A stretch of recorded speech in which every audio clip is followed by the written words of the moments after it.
Hey guys, good morning. It's Thursday and samahan niyo ako guys mag-prepare kasi papasok tayo sa work. So, actually guys, today is graduation day ni Nick. So, sobrang excited ako and at the same time sobrang saya ko kasi yun nga, finally graduate na siya. So, yun, samahan niyo muna ako mag-prepare guys kasi papasok tayo sa work.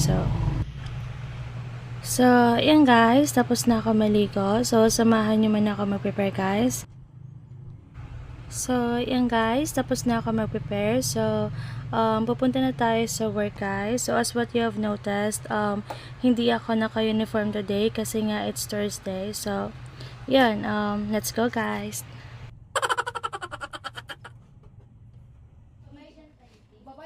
So, yun guys, nandito na ako sa work. So, actually katatapos ko lang din mag-breakfast and hindi na din ako naihatid ni Nick kasi nga sobrang early pa sila dun sa school sa graduation day nila. So, yun, kasama niya yung mama niya. So, sobrang excited talaga ako and then at the same time, sobrang saya ko kasi yun nga, finally graduate na siya. So, yun, at least natupad niya na yung isa sa mga pangarap niya. So, yun guys. Actually, hindi ako makaka-attend sa graduation day ni Nick. Pero, manonood ako ng live. Kasi gusto ko din makita yung pagpasok niya sa stage. And then, gusto ko din makita kung gaano siya kasaya. So, yun guys. At least kahit na lang doon, at least ma-feel niya na nandun ako nakasuporta sa kanya. So, yan.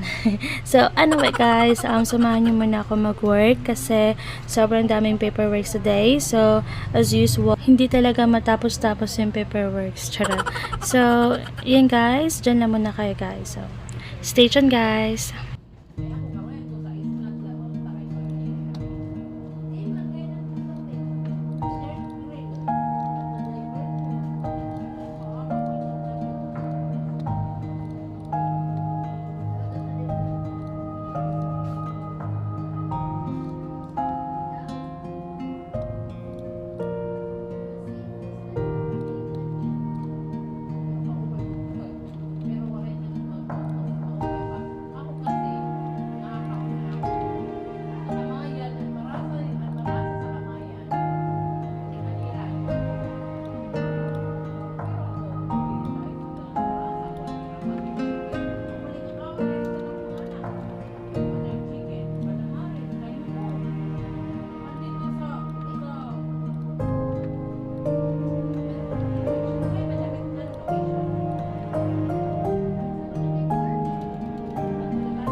So, yan guys, as what you have noticed, hindi pa din ako tapos sa work. And then, nakikita niyo sa likod na may bisita kami, charot.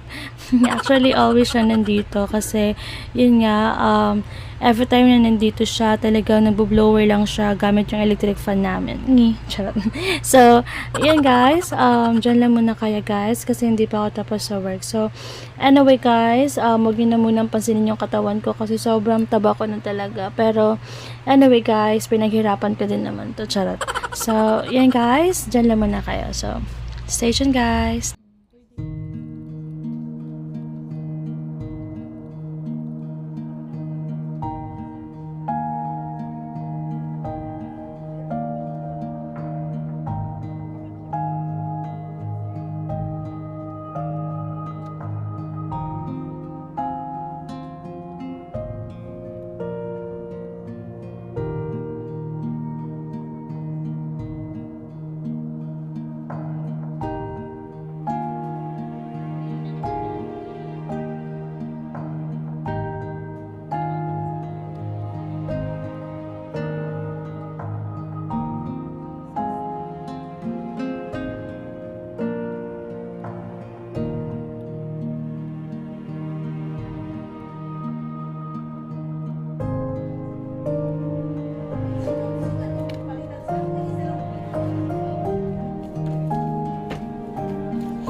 So, yan guys, nag-work pa din ako. Pero, anyway guys, while working guys, nanonood ako ng live. Kasi, yun nga, nanonood ako ng live ng commencement ni Nick. Kasi, gusto kong ipafeel sa kanya na nandun pa rin yung support ko sa kanya. So, actually guys, mamaya papakita ko sa inyo kung ano yung postura ng live.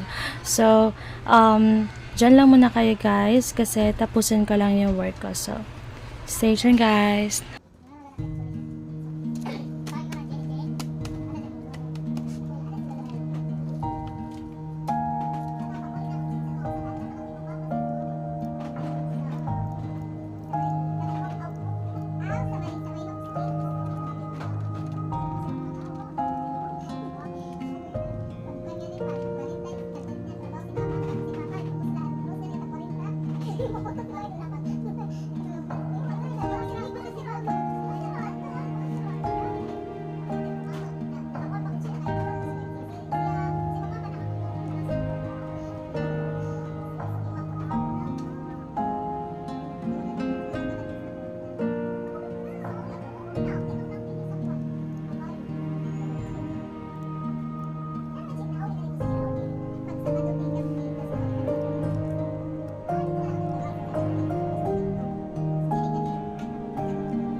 So, yan guys, is what you have noticed. Nanonood ako ng live.